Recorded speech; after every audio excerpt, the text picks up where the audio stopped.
Hello and welcome back to Suspended Fanimation. I'm your host, Dennis Bithoulkas, and it's time for Loki, Season 1, Episode 3, Lamentis.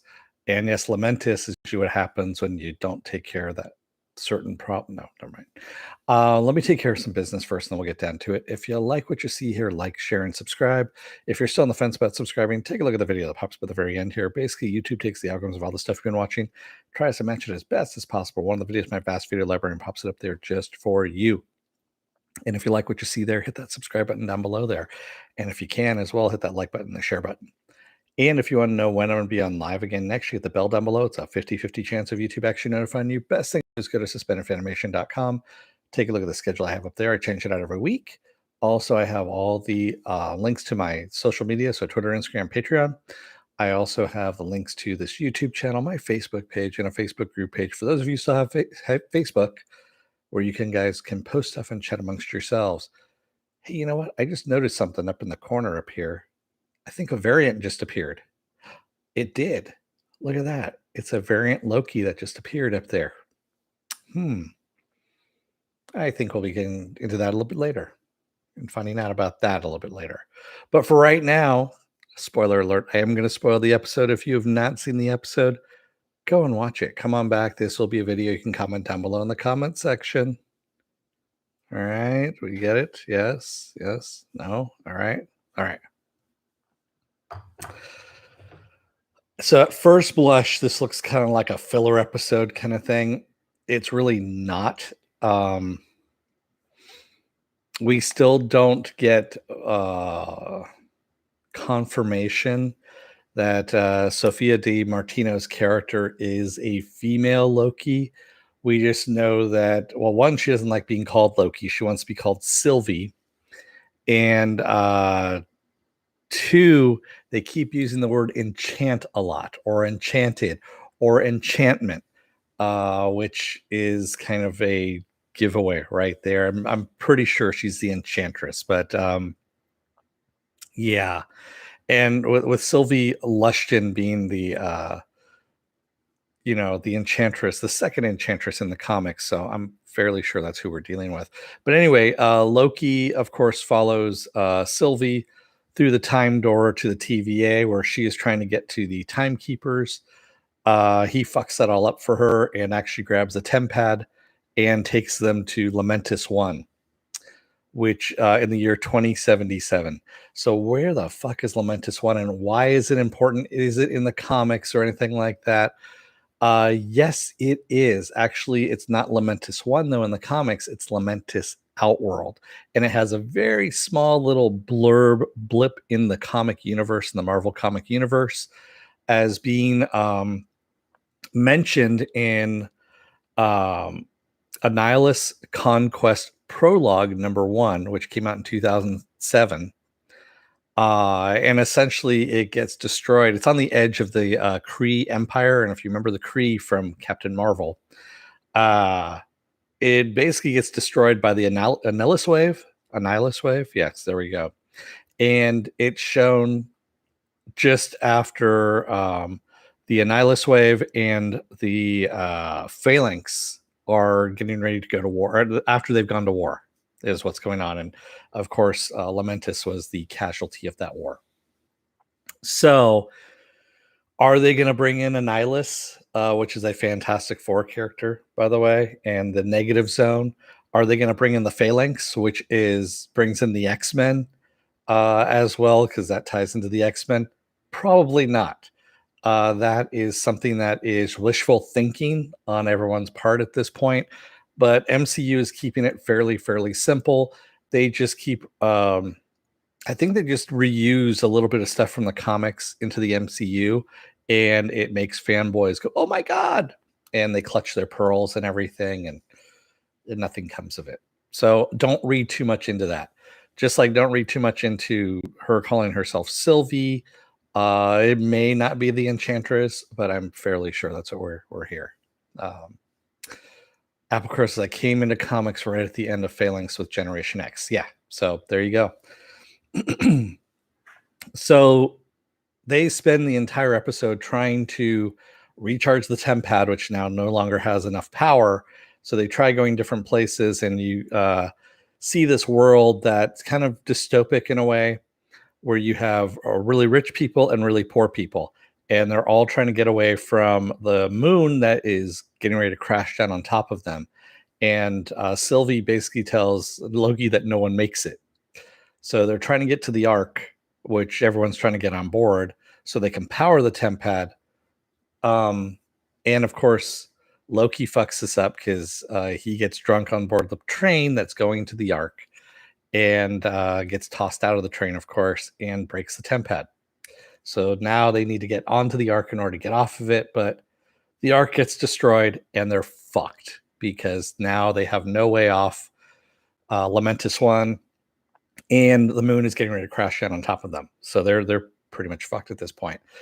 And that's kind of where we leave off on the episode. But one of the big takeaways was that we saw Sylvie was actually in Hunter C20's mind, and was kind of fucking around, was trying to find out where the timekeepers were and how to get to the timekeepers, how many guards there were, all that kind of stuff. And she tells Loki just kind of a tidbit of information. The only bit of information she really gives up, quite honestly. He tells her all about himself. She tells him nothing other than everyone at the TVA are all variants. There you go. So they just don't remember it. Their minds have been kind of wiped. And she said with Hunter C20, she basically had to go through hundreds of years of memories in order to find something that was resonating, that she could latch on to and use. And yeah, so that's the big revelation right there. Everyone is variants at the TVA, including Mobius. And what the fuck is going on now at this point? Who is actually in charge? The timekeepers are not in charge. Variants are running all over the place. They are collecting trinkets, looks like, for Ravonna Renslayer. And Ravonna, who is Ravonna working for at this point? So it's got to be Kang. And I'm still saying that the timekeepers are now going to be 3 different variants of Kang. And we're going to get a past, present, future kind of thing, if you will. Applecross, overall, I was kind of disappointed with this episode, mostly due to some nitpicks. The setting of the planet and the effects were top notch. I was at first too, Applecrow, until I started thinking about it. And I read a little bit of stuff here and there too.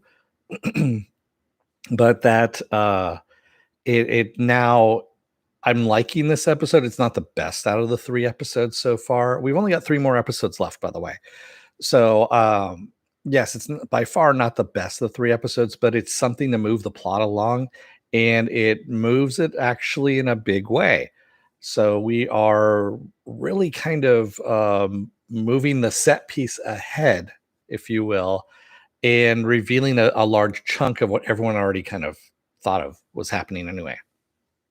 Raymond says, so Mobius and Ravonna were probably in a relationship, right? And the jet ski thing? No.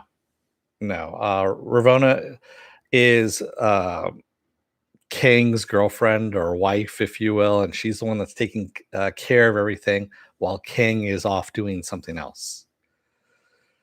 At least that's in the comics. We'll see what happens here in the MCU, but no, she's basically controlling Mobius at this point. She's controlling everyone else, and she is the one that's making decisions of who lives, who dies, kind of thing. Basically, I think when anyone gets too close to knowing the truth, she has them erased. There you go.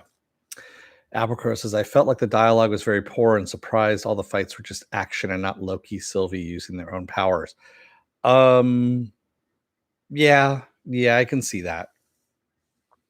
And having Loki getting drunk on board the train instead of just, going with the plan seemed a little weird, but they needed to break the Tempad so that they have to go over to the Ark so that, shit can happen. Applecrow says, I keep expecting Loki breaking the time pad to be another trick.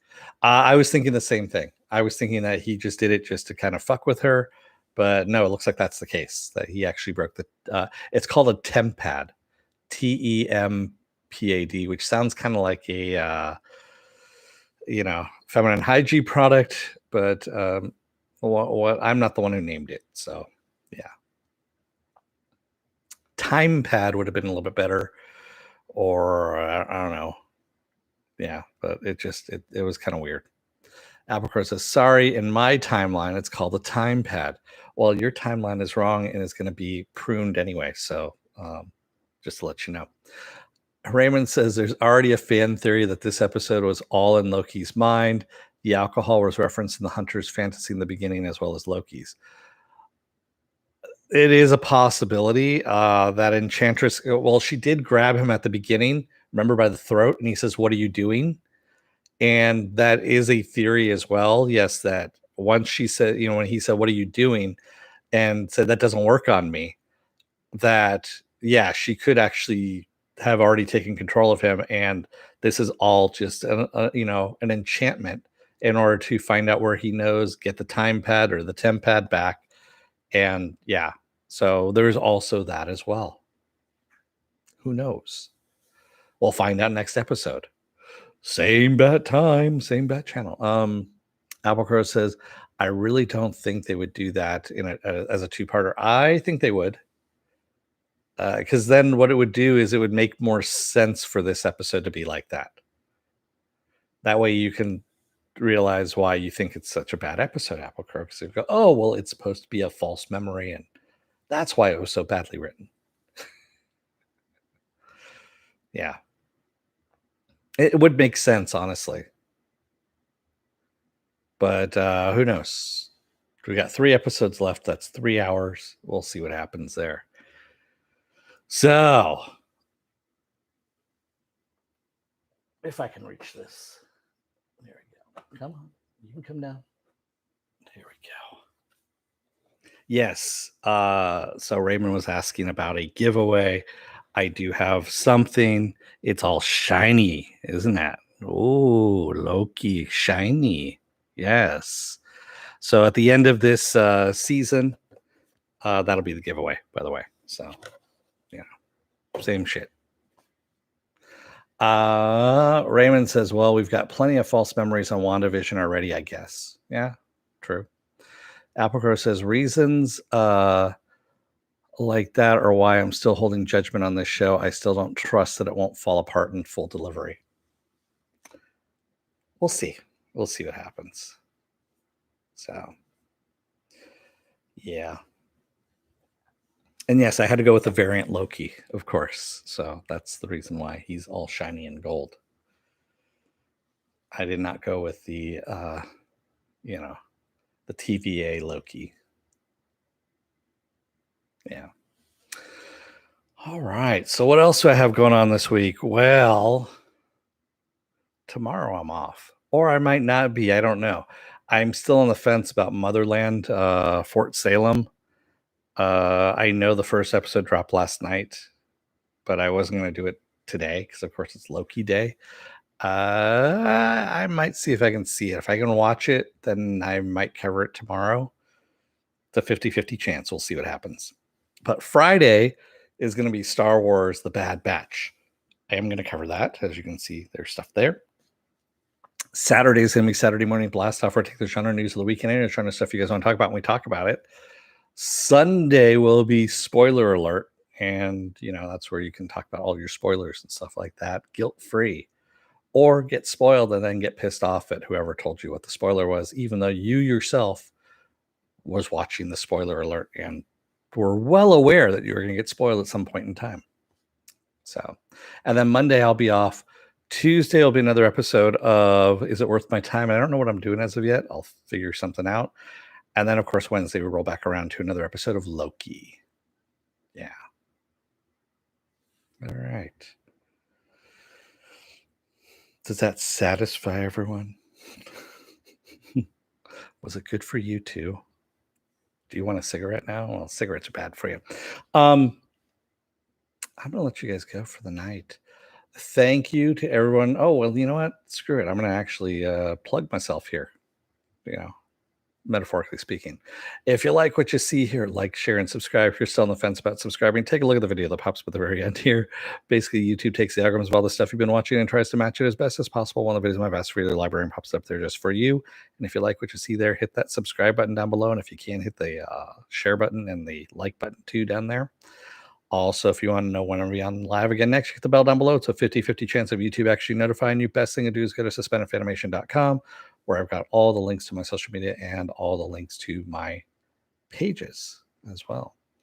Applegrow says, I hope they make those variant jackets. You can make them yourself. They're pretty easy. That's like I have a brown jacket with that kind of looks like a BPRD, agent jacket, and I've got a BPRD patch and stuff like that. I've been toying with the idea of actually making just a BPRD jacket for shits and giggles, Cordell Fenival, hey, how's it going? Tom Hiddleston was hinting that episode 4 and 5 were the strongest ones on a BBC interview. Okay, there we go. Applegrow says someone could make them themselves, but I don't have those kinds of skills. Well, true. But, there's stuff out there you could get that'll work. But anyway, neither here nor there. All right. I'm going to let you guys go for the night. Thank you to everybody who joined me tonight in the chat. And thank you if you made it this far in the video. Again, if you're still on the fence about subscribing, take a look at the video that pops up there. Hit that subscribe button down there if you like it. Hit the like button as well if you can. I'm going to let you guys go for the night. Thank you, everyone. I will see you again maybe tomorrow. I don't know. We'll see what happens. Anyway, for now, have a good night. Don't let the door hit your ass on the way out. Otherwise, you may end up stuck on a planet that's about to explode because you didn't, charge that TemPad. And then also there's a dispute whether or not it's called TemPad or TimePad, depending on what variant you are and what timeline you came from. It just gets really confusing and people get all kinds of squabbly and you end up breaking it. And then you end up stuck on that damn planet because, that planet, the moons come crashing down and you're pretty much fucked at that point. Thanks, everybody. I will see you again probably tomorrow. I don't know. We'll see what happens. Until then, stay safe, be well, take care, wear those masks, get those shots against the variants because, variants are out there. And I will see you again soon. Until then, have a good night. Take care. Auf Wiedersehen. Konnichiwa. No, konnichiwa is something else. And adios. All that kind of good stuff. You can tell I'm just murdering everything in every kind of language I can. Thanks, everybody. I will see you again later. Have a good night.